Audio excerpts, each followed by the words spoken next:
This is a Dentrix video to help dental hygienists for use in practice. So as a quick reference guide for you to use before a working interview or before you temp. And so before you enter Dentrix, you're going to find on your desktop the appointment book. So you're going to click on that for the day and you're going to see your patient. So there's several ways in Dentrix to do everything. And so for example, if I right click here, I can go to the chart, or if I highlight the box itself, you can go up here to the tooth, and if you hover over anything, you'll be able to see that this says, patient chart, this one says family file, this one says ledger, office manager, etc. You can find an appointment, you can locate an existing appointment. Those are the main things that I use as a dental hygienist. I also use the document center to be able to check medical histories on my patients for things that are scanned in if the office is completely chartless. Now, let me just show you a few things about the appointment book. To look at a calendar of the weeks that the office will be open, you can see here and click on any of those days. If you hover over here to the upper right, you can click on today's schedule. I could see tomorrow's schedule, I could see the day before's schedule. Also from the appointment book, we can see what we're doing for the day. So if you come in, it's your first day on the job, you'll be able to double click this and you'll be able to see over here, I'm doing an adult prophy on this patient. So if they also want you to do radiographs, you can click initial, and there are some selected initial reasons. We can click for bite wings, we want to do a panel on this patient, we hit OK, and that will add that in. So that will be easier for you to check the patient out at the end of the day as well. They also are able to let you know from the front desk if the patient is here or not. That is where they can mark this if they're here or ready or confirmed. So let's right click on this. We're going to go into our patient chart, and let me show you a few specifics about Dentrix, specifically radiographs. To take a radiograph, you can first click here at the bottom to see the history of the radiographs and access the program that way. Or you can enter the radiograph program by clicking on this icon up here. Note that there are many different radiograph programs out there that link with Dentrix, so just make sure that you ask someone the million-dollar question, how do I take an x-ray and how do I delete it if I need to retake it? The first thing that I ever do in an appointment is I mark the teeth that are missing so that my probe depths will be accurate. So I'm going to highlight the molars, and I'm going to come over here to my diagnostic procedure codes, and I'm going to hit conditions. We'll open that, and we're going to hit missing tooth. It puts a check mark by it. I'm going to post it to my box up here and hit complete. So it will automatically put it down here in my progress notes for me. Now, not all dentists require that you put in every single hard tissue charting on every single patient, but for sure you need to get the missing teeth so that you can do the next step, which is your probe depths. So if you hit over here on this button, it says perio. We're going to click that button. And to put in your probe depths for the day, you can see here that it will automatically, since I did that condition earlier, it puts those teeth in as missing. So, you can go along and you can hit with your keyboard 323. I usually just keep my keyboard covered and put in my probe depths. You can see over here it's putting these numbers in as well. So if I highlight this and want it to be a 4, I can change that to a 4. I can change this to a 6 or to a 7. It will do that for you. That's another way to input it as well. Or you can click on that and hit a 4. Now the nice thing about this, if you can see this 6 highlighted in yellow, if I'm going along and I'm reading number 12, it's 4 on the mesial and it's bleeding, I can hit the number 4 and then hit the letter B on my keyboard, and it will put in bleeding. Now it will also put in suppuration if you hit S, and then it will go to the next tooth. So then I'm going to hit 4, sit 4, 4, oh that one was bleeding and it had suppuration, so now I'm going to hit 3, 2, 4, that one was bleeding. If you also want to go back and check your bleeding points, you can always go back and just double click the box area. Just double click each one of those and it will put in the bleeding points or the suppuration areas. Now if you would like to put in a furcation, so on number 14, we're going to say that on this area there's like a class 3 furcation on the buccal. You could put it on the lingual by highlighting the area, the surface that it's on, and I'm also going to put that on the straight lingual area, on the mesial, there is like a class 2 furcation grade. That's what the FG means. You can see mucogingival junction, clinical attachment level, gingival margin, and periodontal ligament. it puts into the two numbers here. It puts in the probe depth number, and it also automatically calculates your clinical attachment level because, of course, every tooth has a clinical attachment level. So let's say, for example, we had a recession on number 2. I have 4 millimeters. It will automatically calculate my clinical attachment level at a 6. I might have a 5 millimeter on number 3, and that will calculate that automatically as a 7 as well. And you can also, in this chart, put in mobility. So to find that, we actually have to scroll down just a little bit because our page is not that wide.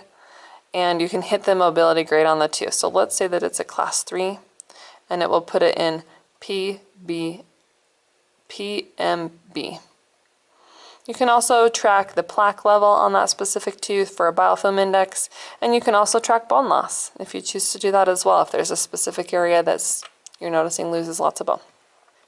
Okay, so just to note that there are tons of codes. There's diagnostic codes, there's preventive codes, there's restorative codes. There's probably over 1,000 dental codes that you can use. So I like to use my quick code reference box where you can use frequently used codes. In my office, I have it set up specific to me. Here's the picture of that. You can see here if I hover over this icon, I often use the pano. This is the specific icon for this particular dentist's implant codes. Missing teeth, a build-up icon. Let's click on the 3 PAs and it will post it to the box where I can then hit the check to post it. And then you can see down here that it automatically put in the first film and the 2 additional film codes in. I also keep a cheat sheet which you could get on our website to input codes here directly. Like if you wanted to do a 4, 3, 4, 2, and I'm going to treatment plan that, you can do the lower left area and it will put it in there for you automatically versus finding it in this procedure code area. Makes it a lot quicker. Let's first let's determine that this patient needs periodontal therapy. So I'm just going to type in the code 4341 up here in this box, and I'm going to treatment plan it. And it will pop up a box that you can select the quadrant, upper right, upper left, lower right. So we're going to do all 3 of those, and it will populate down here in the progress notes. Okay, let's treatment plan a few things. So let's say the dentist comes over and they recommend that number 3 have a filling. We could use this quick reference code booklet, or we can just click, oh, we want a 1 surface, occlusal. It's going to post it to the procedure code box, and you're going to hit treatment plan, occlusal. Then you're going to add it to this box, and you're going to hit OK, and it will come up here as being usually a red. It depends on the office, to be honest. So you can also input, say the dentist recommends a root canal. So if we come over here to endodontics, we can find that we want to do a root canal therapy on a posterior tooth. I can't see it, so I'm going to go to more codes. So I'm going to hit molar, check it here, check it there, and it's going to put in there that that will need to be done. Now I marked this actually as something that has already been done in the past. If that happens, I can come down here to status where it says complete. I'll double click on that C, and I can change it to being treatment planned. When in doubt, make sure you're asking, especially if you're in a working interview or if you're temping for the day, and usually they can help direct you to what you need. Another thing we need to know about the hard tissue charting as well is that if we have a tooth that is a primary tooth, I'm going to click number 4 and I come over here and hover. This says primary/permanent. I come to the pull down menu and you hit change selected, and it will change it to a primary tooth for you. Now what if you need to write your patient for a prescription? You can go up here to RX, and you can do new, and generally each office will have prescriptions that they frequently give, and you can input that in and you can hit OK, and then it will be located there and print that out for your patient. One other thing that we always need to do is make sure you put in clinical notes. How you do that is you're going to go down here to your progress notes where it says clinical note. You click here, and then you also click a new clinic note, and you're going to type in anything that you did for the day. I have auto notes in my office, and this is what that looks like. Double click hygiene, adult prophylaxis. I can see my next visit, the blood pressure, medical history review, my intra-next oral exam, fluoride treatment, what was done today, the periodontal probes, dental hygiene diagnosis, procedures done today, my plaque, my calculus, and my stain levels, prescriptions, specialist referred to, oral hygiene education given, and then you can see that it automatically puts it in over here for you, and you can edit this information as you needed. I love auto notes because it makes things 10 times faster. Also, if you want to create one of your own, you go over here to template setup, and you can double click on that, and you'll be able to see here that there's a lot of different options for auto notes for your office. So you'll just custom make one of those as needed. And then at the end of your appointment, you need to check out what you did for the day. So the easiest way to do this is if it's correct on the appointment book, you're going to highlight the name and you're going to hit this check mark button saying SEP complete. And that will set, and then you can say okay. That will send it up to the front desk, and they're going to check in the ledger for the patient for any charges that were given for that day that the patient needs to be charged. If you're working on production, you want to double check this and make sure that it is looking correct. Okay, there are ways in Dentrix you can also do recall if you are asked to do that in your office. You just go up here to this continuing care button, and it will list, it will be able to generate lists of patients who are overdue for their cleaning so that you can give them a call and get them in for their checkups.